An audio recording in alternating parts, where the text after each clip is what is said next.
gente, tudo bom? No meu ensino fundamental, eu era bem raquiticazinha, bem maguinha, então eu sofri muito bullying, questão de cor, cabelo e a questão também da minha estrutura física, porque eu era muito magra. Recebia muitos apelidos. Naquela época, se a gente for trazer para hoje, eu posso dizer que eu sofri muito bullying. Só que naquela época não tinha esse nome, né? A gente não era conhecido esse nome. Era então conhecido mais como zoação, apelidos. Recebia apelidos de cabelo de bombril por ter o cabelo bem afro, bem alto. Recebia o apelido de Sheila Carvão pelo tom da minha pele. E muitos apelidos que me machucavam muito. Quando eu chegava em casa chorando, perguntando pra vovó por que eu nasci dessa forma, não queria morrer. Se a gente fosse trazer pro hoje, eu acho que eu seria uma criança depressiva.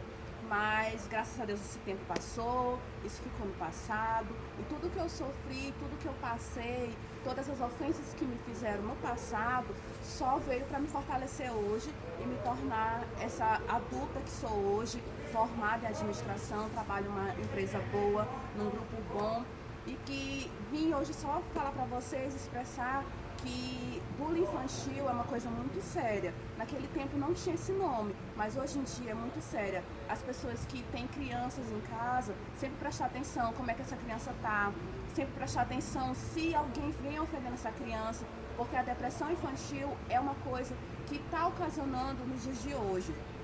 Então eu sofri isso, hoje sou forte, graças a Deus, mas sofri bastante. E isso acontece até hoje nas escolas. Olá, eu me chamo Ekna e na apresentação do meu grupo sobre o tema bullying, ficou para mim procurar uma pessoa que tivesse experiência com bullying, que já tivesse passado pelo bullying e trazer um relato. Aí eu tentei várias pessoas, mas nenhuma deu certo, né? Ou algumas houve algum problema de saúde e tal. Aí eu recorri a mim, porque eu já passei por bullying, eu já sofri bullying. Então, por que eu não dou a minha própria experiência? Eu não falo sobre a minha própria experiência, né? E hoje eu vim relatar um pouco sobre o que aconteceu comigo, principalmente no ensino fundamental. Eu sempre tive um problema na perna, que a minha perna hoje em dia é bem melhor, mas antes era bem torta para dentro, meu pé para dentro, meu pé direito é para dentro. Quando eu caminhava, tinha aquela perninha para dentro sempre. E sempre eu sofri muito bullying com isso, né? E eu era muito tímida, bem tímida mesmo. E as pessoas ficavam me chamando de perna torta, de cambota, de todos os nomes que eu podia ouvir, eu ouvia. E às vezes até de outras coisas. E outra coisa, meu cabelo era bem loiro.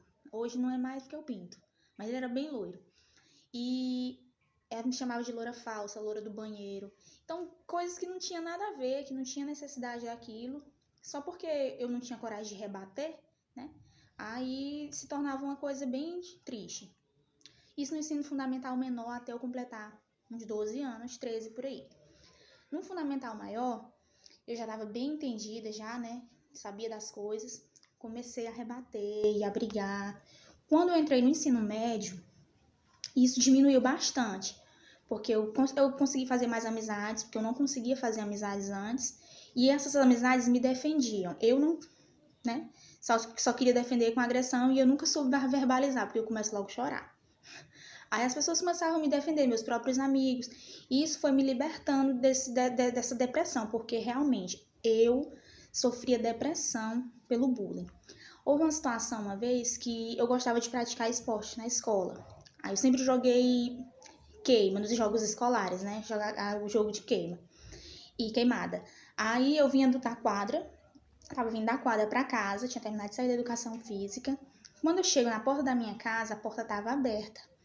E a minha mãe trabalhava de manhã, e de manhã eu ficava em casa, né? Eu estudando, ia pra educação física no dia que tinha, mas ficava mais em casa. Nesse dia eu saí, cheguei, a porta tava aberta, e eu não sabia, meu Deus, quem foi que abriu essa porta? Pularam o quintal da minha casa, entraram pela porta da cozinha e jogaram lixo dentro da sala. Dentro da sala, jogaram na sala da minha casa, ficou um lixo do quintal. Eles pegaram lixo do meu quintal e jogaram dentro da minha sala. E saíram e deixaram a porta da frente aberta. Eu, meu Deus, o que foi que aconteceu aqui? E eu, desesperada, comecei a chorar muito, chorar muito. Isso ainda no ensino fundamental. E lá pelo 7º, 8º ano. Eu comecei a chorar muito. Foi a partir desse momento que eu comecei a ficar mais agressiva em relação ao bullying, porque eu não rebatia de forma alguma, né? E eu fiquei mais agressiva. Aí eu fui pra escola. Na escola, quando eu cheguei, eu já descobri quem foi que fez aquilo, que eu estava à tarde, né? Eu já descobri quem foi que fez aquilo. A menina e o menino que fez isso ficaram rindo. Na hora que eu cheguei, ficaram rindo e espalharam pra escola o que eles fizeram. E eu descobri. O menino, eu não tinha como fazer nada, né? Porque eu não tinha força pra encarar um garoto maior que eu. Mas a menina, eu parti pra cima. E bati na menina, arranquei os cabelos dela quase tudo. E bati na menina. Eu sempre apanhava na escola. Nunca acontecia nada com quem batia em mim. Nunca. Mas no dia que eu fiz isso, eles diziam que não tinha motivo, que eu fiz isso por nada. Eu fui expulsa da escola. Nunca tinha acontecido isso. Eu era super dedicada, super estudiosa. E eu fui expulsa da escola. Não podia mais. Tinha que ser transferida da escola mesmo. Aí a minha mãe foi lá e contou a situação. Eu fui super humilhada pela direção da escola, porque a primeira coisa que eles tinham que fazer era chamar minha mãe, né? Meus pais, pra explicar o que foi que aconteceu e tudo. E eles falaram muitas coisas pra mim na frente de todos os professores, na sala dos professores, eles falaram muita coisa sobre mim, né? E eu fiquei só calada. E eles falando que eu não podia fazer aquilo, que era errado, que não sei o quê. Muita coisa na frente de todo mundo. Eu fiquei super constrangida. E aí minha mãe foi lá e conversou com a diretora da escola, disse que eu não ia trocar de escola, eu não ia trocar de sala de aula. A escola tinha que tomar alguma providência em relação a isso, que não seria ela trocar a filha dela de escola que ia solucionar o problema. Quem tem que resolver é o professor e o diretor da escola, porque o que aconteceu comigo pode acontecer com qualquer outra pessoa. Então, se eles não tomaram providência em relação ao bullying dentro da escola, o diretor, o coordenador, os professores em si, isso vai continuar acontecendo. E foi o que a minha mãe fez. E eu concordo que a partir daquele momento mudou muita coisa dentro da escola, veio palestras, veio pessoas de fora da palestra sobre o bullying, sobre aquele ato que não podia estar acontecendo. E isso foi naquele período em que o bullying estava surgindo, a palavra bullying, né? Não o ato em si, mas o termo bullying estava surgindo. Lá entre 2008 e 2009, né? Onde o bullying estava surgindo. Aí saiu aquele barulho todo do bullying e realmente a minha situação, o que aconteceu comigo e principalmente o posicionamento da minha mãe em relação a isso, mudou muito o comportamento da escola e dos responsáveis pela escola.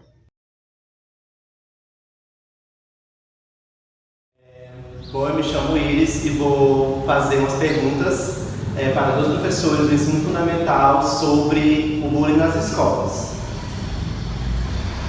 Olá, eu me chamo Jair Farias e tenho 23 anos de idade. Sou professor de matemática do ensino fundamental e estarei aqui juntamente com o Luiz e o meu colega para realizar essa entrevista. Olá, eu me chamo Wallace, tenho 32 anos, sou professor já na área da educação há 12 anos e trabalho com a disciplina de ciências. E hoje, a convite do aluno Iris, a gente está aqui para falar sobre o bullying. A gente vê, eu quero que seja uma conversa natural, uma conversa espontânea, falando sobre esse problema que a gente tem no Brasil e no mundo. O bullying, ele ocasiona vários atos de violência psicológica e tanto física. E eu já começo uma pergunta para vocês podem responder, primeiro Alisson. O bullying é um fenômeno exclusivo da nossa atualidade? Sim, com certeza. Ele sempre foi um fenômeno, sempre foi algo que sempre aconteceu, só que ele entrou em pauta, essas discussões sobre o bullying, de algum tempo para cá. É o que muitas pessoas, a geração de hoje, elas falam que é mimimi. Elas utilizam esse termo mimimi para falar que as pessoas de hoje são mais sensíveis, as pessoas não conseguem lidar com algumas críticas, mas é porque o bullying ele sempre ocorreu em nossa sociedade, só que ele entrou em pauta de algum tempo para cá. E é um problema que vem se agravando muito, porque a gente sabe que hoje em dia o século XXI está sendo conhecido como o século de maiores doenças psicológicas, e o bullying ele é um agravante disso. Pelas pesquisas que eu fiz, né? O bullying ele foi criado na década de 70 pelo psicólogo sueco, que eu até anotei aqui, Dan Wolfs, foi esse psicólogo que criou esse fenômeno. Bem, como o Alisson já falou, o bullying ele configura-se sim como um fenômeno exclusivo da atualidade, porque a gente sabe que não é algo inédito e que muito menos é recente.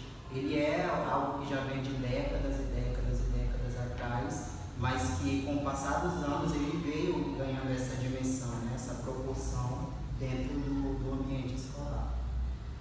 Trago outra pergunta para vocês. Vocês já presenciaram casos de bullying na sala de aula? Então, como professores, nós presenciamos frequentemente atos de bullying dentro da sala de aula, como também fora. Com certeza, porque assim, ele está presente nas escolas, tanto no espaço escolar como fora. E é algo que ocorre durante todo o percurso educacional, muitas vezes. É o que faz muitas vezes o aluno ele nem querer ir para a escola, ele tem que assistir a aula muitas vezes. Verdade.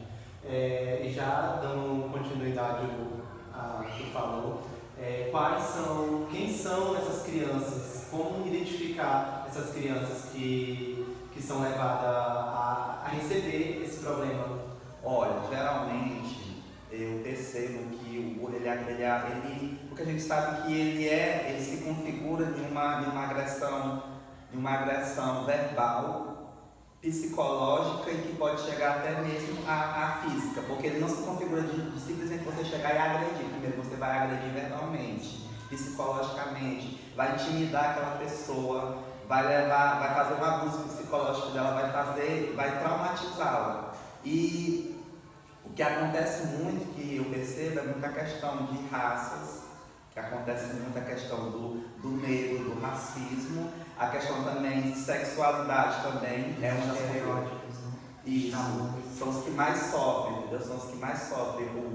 A criança, quando ela já apresenta um jeito diferente de ser, aquilo ali já se configura como um determinado grupo se junta para poder apelidá-lo, para poder intimidá-los. E também na questão do racismo, comparação de cabelo, que muitas vezes as pessoas falam que é mimimi, como eu já tinha falado, mas a questão do cabelo é algo que eu presenciei já muito em sala de aula, muito mesmo, dessa questão de você falar de uma deficiência também, de uma deficiência física, uma deficiência intelectual também, tudo isso são motivos para bullying. Como já falou, é o famoso estereótipo criado pela sociedade, de uma pessoa, de um padrão de corpo, de beleza. E por isso, quando a criança, principalmente as crianças mesmo de ensino fundamental, já vê em outra criança algo diferente, que não é comum ver, aí começa a ocasionar. Não é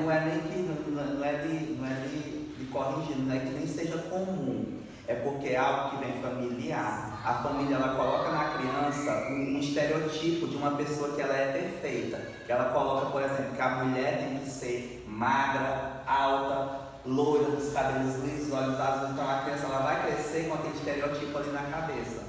O psicológico dela, então quando ela chega numa sala de aula, ela se depara muitas vezes com uma pessoa negra, com uma menina gorda, com uma menina de cabelos crespos, aí ela vai apelidar, ela vai intimidar por ela achar que aquela pessoa não é uma pessoa normal. E geralmente esses agressores que praticam bullying, eles se colocam assim na posição de superiores, de donos da verdade, né? Algo que foge ali do normal para ele já configura como algo a se praticar em cima daquilo. Eu até ia fazer uma pergunta antes de tu falar. Como reconhecer quem são esses agressores na sala de aula. Como professor, eu estou ali, estou vendo que aquela pessoa está sendo intimidada. Como tu pode identificar esses agressores? Esses agressores, há várias formas assim, de se identificar eles como praticante do bullying. E uma dessas formas é que eles se expressam de forma verbal, que é através dos insultos, do dos xingamentos, da ridicularização. Também tem a questão da agressão física, né? Que eles partem para chuta o colega, belisca, morte, quebra algum pertence da vítima também. Tudo isso são questões que a gente pode identificar como agressão do bullying. E eles agem em grupo, ele não age sozinho. Eles juntam um grupo, determinadas pessoas que têm um pensamento igual a eles, para poder ridicularizar o próximo. Nós falamos de alunos na sala de aula, mas agora levando ao professor.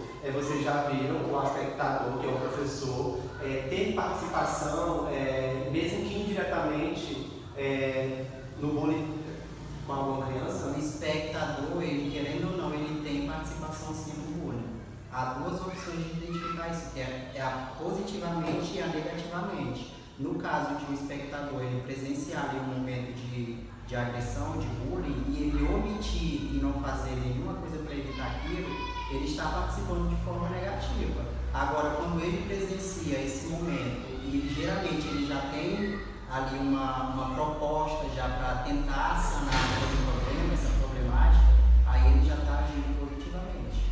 Infelizmente, na nossa sociedade, nas nossas escolas, tem professores que colaboram para o bullying também. E que até praticam. Porque eles vêm na sala de aula, eles identificam, mas eles fazem que nem as pessoas dizem hoje em dia, a juventude falando que eles passam pano, passam de conta ali que não estão vendo nada. Porque se eu vejo algo que é errado, algo que não é agradável, que está intimidando o outro, que está maltratando ele, eu como educador, eu tenho a função, muitas vezes naquele momento ali não, mas eu tenho a função de fazer o quê? De preparar uma aula, de preparar um conteúdo para poder trabalhar naquele determinado assunto.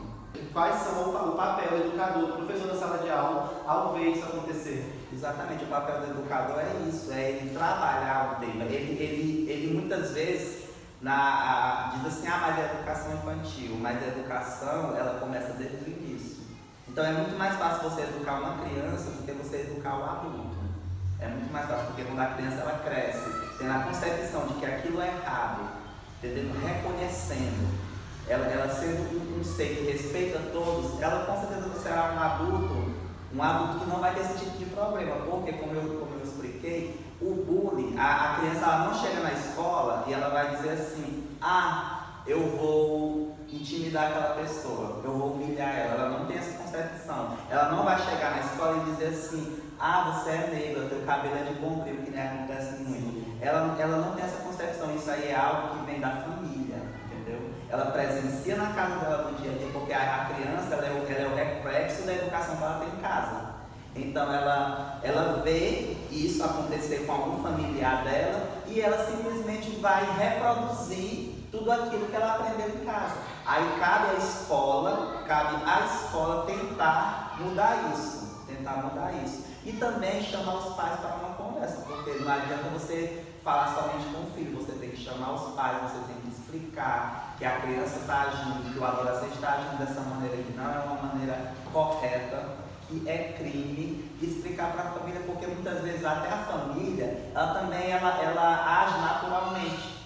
Ela age naturalmente por achar que é uma coisa normal, por achar que é uma coisa simples. Que na verdade a sociedade já cresceu com isso, né? Porque até uns anos atrás esse termo não era usado. Não era usado. Sofriam muito na sala de aula os alunos, algumas décadas atrás, mas não sabiam o que era. É que nem eu falo, essas pessoas mais antigas, eles dizem que é mimimi, justamente por isso, porque na época deles esse tema não era debatido. Então para eles era normal, eles iam para a escola, muitos deles que falam isso até sofriam bullying, mas nem sabem disso, nem sabem que sofriam bullying. Já utilizam o termo mimimi que é para tirar o peso, né, da situação. E eu, assim que eu comecei a trabalhar na área da educação e também quando eu estudava, muitos alunos desistiram de estudar porque apelidavam ele, entendeu? Apelidavam ele. E a escola não interferia naquilo, em tentar resgatar aquele aluno. Muitos acabam desistindo. E você como professor na sala de aula vê isso? Qual foi a tua atitude? Eu sempre sento, eu sempre converso, eu sempre esclareço, eu gosto muito de conversar, de debater temas da atualidade. Muitas vezes as pessoas até falam, acho que esse tema é pesado demais para se trabalhar. Eu digo, não é um tema pesado. Você pode dizer tudo que você quiser dizer para uma pessoa, mas depende de como você vai dizer. Então é um tema que ele tem que ser trabalhado desde a educação infantil. Como o Alisson ele já falou, a família ela tem um papel importante sim, na educação do filho, porque a gente sabe que a educação, a família é a base educacional do aluno. Então, como a gente vê várias situações de que o aluno ele presencia essa violência dentro da própria família, que é causada pela falta de afetividade familiar. Aí tudo isso vai refletir para que esse aluno ele possa também, essa violência que ele presencia em casa, refletir dentro da sala de aula. Aí, como professor, na época que eu comecei a lecionar, em 2016, eu era inexperiente, não tinha muito conhecimento pedagógico, eu via algumas situações assim acontecendo e eu meio que me restringia, porque eu não tinha um preparo para saber lidar com a situação. Mas aí, como eu já tenho quase 5 anos de profissão, ao decorrer dos anos a gente vai ganhando experiência, segurança, apoio e suporte pedagógico, e eu acredito que hoje eu possa estar preparado para lidar com essas situações dentro da sala de aula. Como é que a pedagogia da escola que vocês trabalham, como a pedagogia, a diretora, a direção da escola atuavam com esse problema da escola? O que eles faziam para acabar com isso? Projeto, alguma coisa? Em alguns casos até sim, mas em muitos casos até se omitiam, porque hoje em dia a educação, eu percebo que muitas vezes ela tem a preocupação que o aluno ele tem que aprender a ler e a escrever. Em muitas escolas eles têm muito esse padrão. Aí eles querem criar uma pessoa técnica. A sociedade muitas vezes ela quer criar uma pessoa técnica, mas ela não quer criar um cidadão crítico. Crítico, quando eu falo, na pessoa de saber o respeito, saber seus direitos, entender os seus direitos e seus deveres. Então a escola muitas vezes ela se omite em relação a certos conteúdos que precisam serem trabalhados e não são trabalhados. Até mesmo tem conteúdos que nas nossas escolas elas são trabalhados, mas em vez de ser algo positivo, se torna negativo.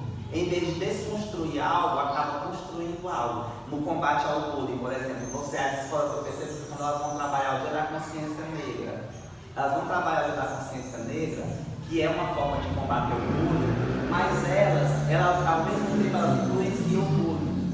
Por que elas influenciam o bullying? Porque elas fazem aqueles painel, aí elas colocam coco babassu, elas colocam quibanho, elas colocam abano, elas colocam pilão.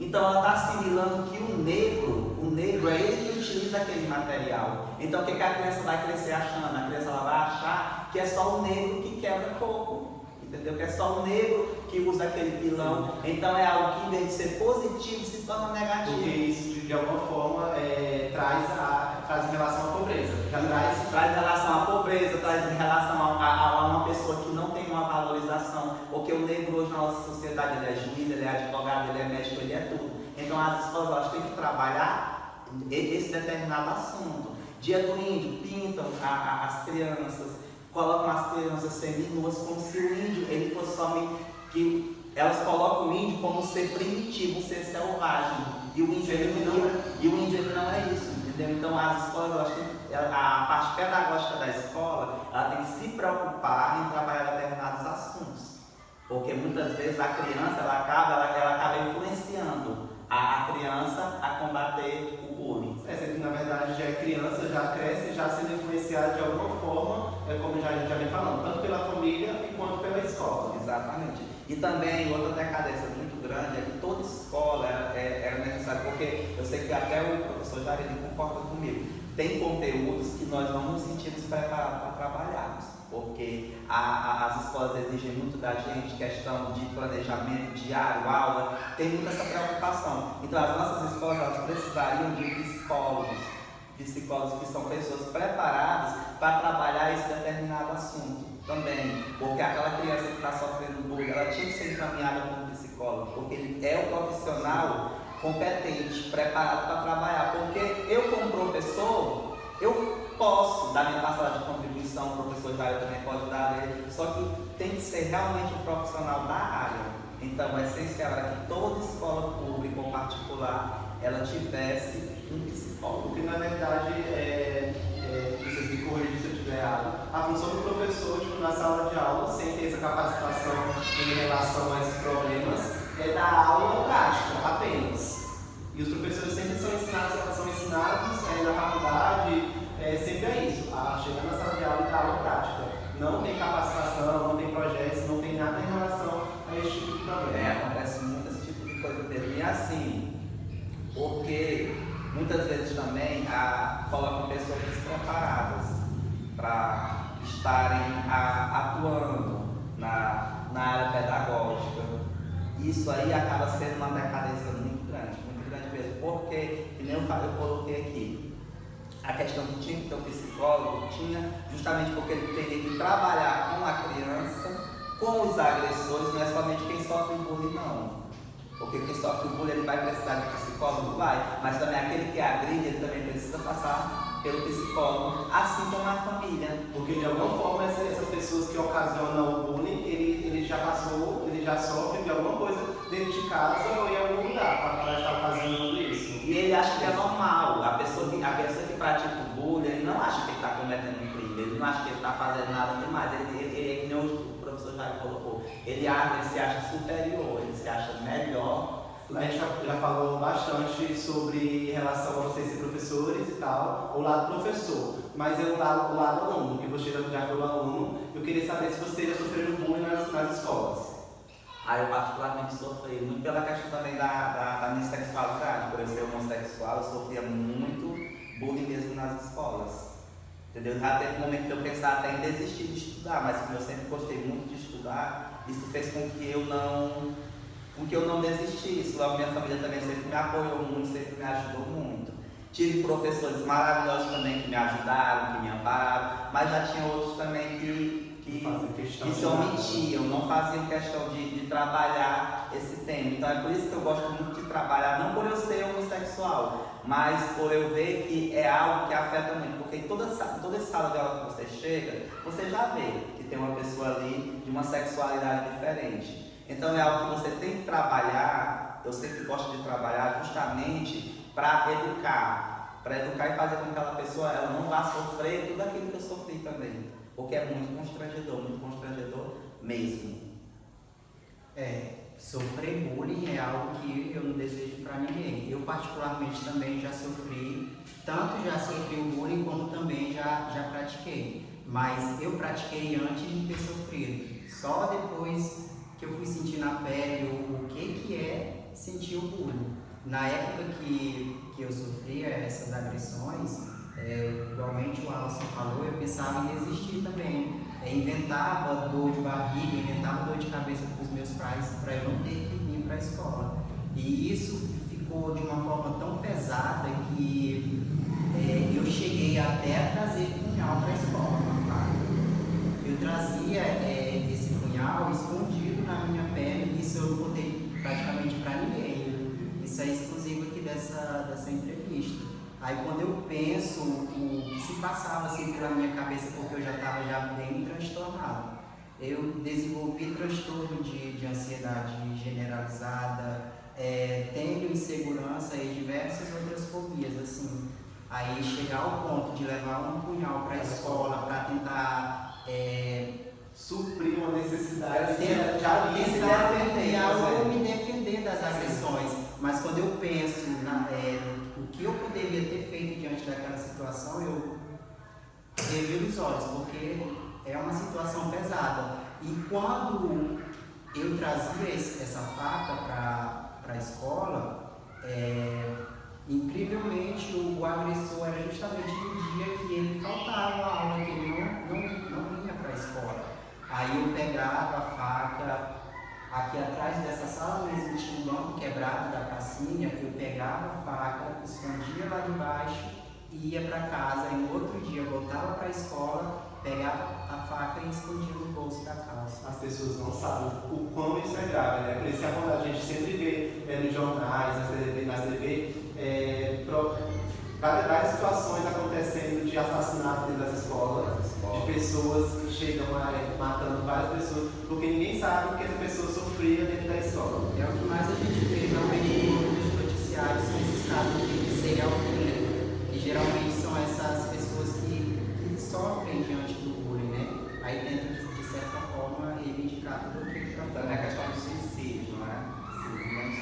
cometendo suicídio, porque não aguentam a pressão psicológica. É tão grande que elas preferem tirar a própria vida.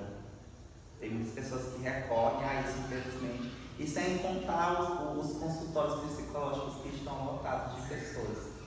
Porque hoje em dia, como eu falei, a questão da saúde mental é algo assim, muito abalado. É algo que anda muito abalado mesmo. Até nessa questão da pandemia também. Eu como profissional, eu até observei e teve muitos alunos que eles ficavam na escola quando as aulas estavam presencial, eles ficavam no cantinho deles, eles quase não participavam muito. Mas a pandemia, que o ensino se tornou à distância online, essas pessoas até se destacaram. Aí eu fui percebendo, eu disse, será que esse aluno não estava sofrendo algum bullying ali na escola, alguma pressão psicológica, e por isso ele ficava em silêncio, ele quase não participava. E agora, por ele estar sozinho na casa dele, ele se sente mais à vontade para falar sobre determinado assunto. Porque geralmente os alvos do bullying são justamente aquelas crianças e adolescentes que se reclusam na hora do recreio escolar, que se isolam ali na hora de fazer alguma interação na sala de aula, e que geralmente também apresentam um desempenho no rendimento escolar. Também, e muitas vezes o professor tem uma parcela de culpa. Focar, igual nós estávamos conversando agora há pouco, focar mais em alunos de destaque na sala de aula. Aquele ali sabe ler, aquele ali já entende mais. A maioria dos professores, eles focam mais naquele aluno que está se empenhando mais e deixa aquelas pessoas tímidas, até aqueles meninos mais atentados na sala de aula sendo excluídos. Não tem uma preocupação como um todo. Sim. Não tem uma preocupação como um todo. A educação, ela tem, muitas vezes ela tem muito disso. Mas sempre aí eu vejo como um caso da parte pedagógica da escola intervir, porque assim, todo aluno ele tem a sua importância. Ninguém sabe nada. Todo mundo sabe um pouco. Todo mundo tem um talento. Muitas vezes aquele aluno que ele sofre bullying, ele tem um talento ali, ele sabe desenhar, ele sabe cantar, ele sabe desenvolver alguma coisa, só que ele não tem espaço para isso, ele não tem espaço para desenvolver aquele talento dele, e ele acaba ali se isolando, ele fica isolado. É o que acontece muito, infelizmente. Geralmente essa atenção que tu mencionou, de um professor dar ali atenção só para um grupo específico da sala de aula, que geralmente são aqueles alunos que se destacam, né? São mais participativos e interativos. Aí faz com que esses alunos que se sentem excluídos, eles meio que gerem um sentimento de ranço pelos demais. Aí o bullying ele pode partir dessas atitudes também. E acontece muito também do professor, muitas vezes ele vai elogiar um aluno e ele menospreza os outros. Sim. Eu mesmo quando eu estudava, eu presenciei muito isso. O professor ele vai elogiar, dizer que o aluno é maravilhoso, só tira 10 de tudo, mas ao mesmo tempo ele está menosprezando os outros alunos. Ele usa esse aluno exemplar como um exemplo, fulano de tal fez isso, tirou nota boa, vocês deviam se inspirar nele. Mas muito essa questão depende muito da avaliação, porque o professor muitas vezes o resultado da prova, ele vai te julgar por aquele resultado. Sim. E geralmente as pessoas que sofrem bullying, elas não tiram notas boas em prova, mas elas são boas em um outro determinado conteúdo, de uma outra forma de se expressar. E o professor ele tem muito papel de ver tudo isso, porque eu acredito que a pessoa não pode ser julgada simplesmente por uma prova. Porque muitas vezes ela tirou uma nota baixa, ele é um aluno bom, ele tirou uma nota baixa, mas ninguém sabe o que ele está passando. Se ele está passando alguma dificuldade, muitas vezes ele está passando até fome, que a gente não sabe da vida de ninguém, está passando até fome, e ele acaba tendo um baixo rendimento. Então a escola tem muito que se preocupar também em não julgar o aluno e nem categorizar eles por questão de notas. Porque muitas vezes aquele aluno ele se destaca em uma outra área, ele se destaca em uma outra atividade diferenciada, mas ele não tem a oportunidade de mostrar o talento dele. Então era isso. Eu agradeço muito mesmo a vocês por participar dessa entrevista. Foi um excelente papo e é só agradecer mesmo. Agradeço você também. A questão do bullying é algo que é bom de debater, de discutir, de esclarecer, e é algo também que tem que estar presente em nossa sociedade, 24 horas por dia, porque é algo que não acaba. Não acaba. Ele pode haver uma diminuição, mas acabar, infelizmente, não acaba. É algo que já está meio que Enraizado. Aí eu também agradeço a oportunidade, eu rolou aqui meio que um pequeno desabafo. Mas, assim, para que o bullying ele seja freado, né, nas escolas, vale que as escolas elas promovam esses projetos internos que trabalhem tanto as causas e consequências do bullying e também a repercussão que ele gera na sociedade, também na vida dos alunos.